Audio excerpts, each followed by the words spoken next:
Assalamualaikum warahmatullahi wabarakatuh. Bismillahirrahmanirrahim. Alhamdulillahirabbil alamin. Wassalatu wassalamu ala asyrafil anbiya'i wal mursalin sayyidina Muhammad wa ala alihi wa sahbihi ajma'in. Amma ba'du. Ma'asyiral hadirin wal mustami'in rahimakumullah. Pada kesempatan di bulan Ramadan ini, bulan yang penuh dengan maghfirah, bulan yang penuh dengan rahmah dan digandakannya pahala, mari kita bersama-sama ngaji tentang fikih darah kaum Hawa. Dalam Islam ada ketentuan-ketentuan yang berlaku khusus bagi perempuan yang mengalami haid dan nifas. Yang mana perempuan yang mengalami darah haid dan nifas, di situ oleh agama ada larangan-larangan tentang sholat, puasa, berhubungan suami istri, membaca Quran, dan lain sebagainya. Ini berlaku bagi perempuan yang mengalami darah haid dan nifas, tapi tidak berlaku bagi perempuan yang mengalami darah istihadah. Karena bagi perempuan yang mengalami darah istihadah di situ wajib hukumnya melaksanakan perintah-perintah agama dengan ketentuan-ketentuan yang berlaku. Ma'asyiral hadirin wal mustami'in rahimakumullah. Perlu diketahui bahwasanya belajar tentang masalah darah, baik itu darah haid, nifas dan istihadah, bagi kaum perempuan kaum Hawa itu hukumnya wajib atau fardu ain. Disebutkan fa in kana zaujuha aliman, kalau punya suami orang yang alim, ngerti atau paham tentang masalah haid, lazimahu ta'limuha, maka wajib suaminya tersebut mengajari istrinya tentang masalah haid.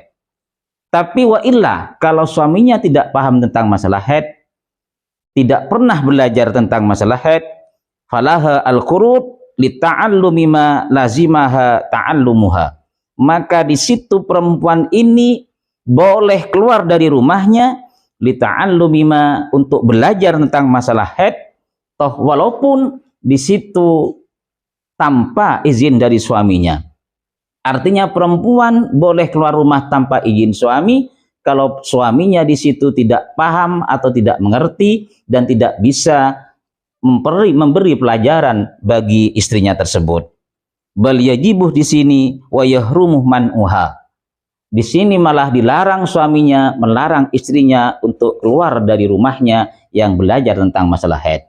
Ma'asyiral hadirin wal mustami'in rahimakumullah. Tentang masalah haid, nifas dan istihadah itu permasalahannya sangat kompleks, dan kalau kita belajar tidak cukup 1 atau 2 hari, apalagi yang berkaitan dengan darah-darah yang dinamakan mutahayyirah. Karena mutahayyirah di situ banyak rumusan-rumusan yang amat sulit yang perlu diketahui. Ma'asyiral hadirin rahimakumullah, darah haid, nifas dan istihadah itu merupakan sebuah keniscayaan dan mutlak sunnatullah bagi kaum perempuan kaum Hawa. Toh walaupun ada perempuan di situ yang tidak mengalami haid, nifas dan istihadah, yaitu putrinya Rasulullah Shallallahu Alaihi Wasallam, Sayyidah Siti Fatimah. Sekarang mari kita mengetahui bagaimana caranya atau tanda-tanda darah itu dikatakan darah haid. Darah itu akan dikatakan darah haid kalau ada 3 syarat. Yang pertama, yaitu darahnya keluar minimal di situ 24 jam atau sehari semalam. Yang kedua, darahnya keluar tidak lebih dari 15 hari 15 malam. Sedangkan yang syarat yang ketiga adalah darah itu keluar pada umur atau masa-masa haid.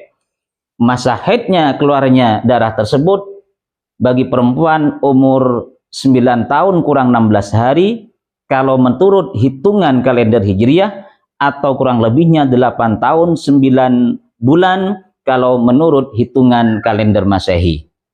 Contoh, Di sini perempuan yang mengalami atau perempuan yang menurunkan darah sebelum genap usia minimal haid tidak dihukumi haid, yaitu perempuan yang menurunkan darah sebelum umur 9 tahun kurang 16 bulan maka bukan darah haid. Dan jika menurunkan darah sebagian sebelum genap usia minimal haid dan sebagian yang lain masuk usia minimal haid, maka yang dihukumi haid adalah darah yang keluar setelah usia haid. Sebagai contoh, perempuan menurunkan darah 15 hari dimulai usia 9 tahun sekarang. Jadi ada seorang perempuan mengeluarkan darah 15 hari dimulai usia 9 tahun kurang 19 hari. Maka 3 hari pertama lebih sedikit tidak dihukumi haid dan 12 hari terakhir kurang sedikit dihukumi haid. Kenapa? Karena umur minimal haid yaitu 9 tahun kurang 16 hari. Maka sebelumnya 3 hari itu tidak dihukumi haid, yang 12 hari itu dihukumi haid. Perempuan yang menurunkan darah 2 jam, ini contoh yang kedua. Karena minimal haid itu syaratnya yang kedua adalah keluar 24 jam atau sehari semalam. Perempuan yang mengeluarkan darah 2 jam dan bersih 3 hari, kemudian keluar darah lagi 20 jam, lalu bersih 10 hari, dan keluar darah lagi 1 jam, maka semua darahnya tidak dihukumi haid. Kenapa? Karena jika dijumlah semuanya tersebut tidak sampai 24 jam, cuma 23 jam. Kurang dari minimal darah haid yaitu 24 jam.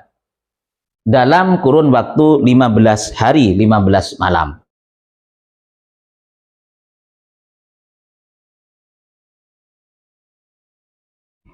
Ma'asyiral hadirin rahimakumullah. Jadi pertemuan kita pada hari ini berkaitan dengan mempelajari ilmu darah kaum Hawa, dan insya Allah nanti akan kami lanjutkan pada hari yang lain. Dari kami, wallahu yuwaffiquna ila ma fi khairul Islam wal muslimin. Wassalamualaikum warahmatullahi wabarakatuh.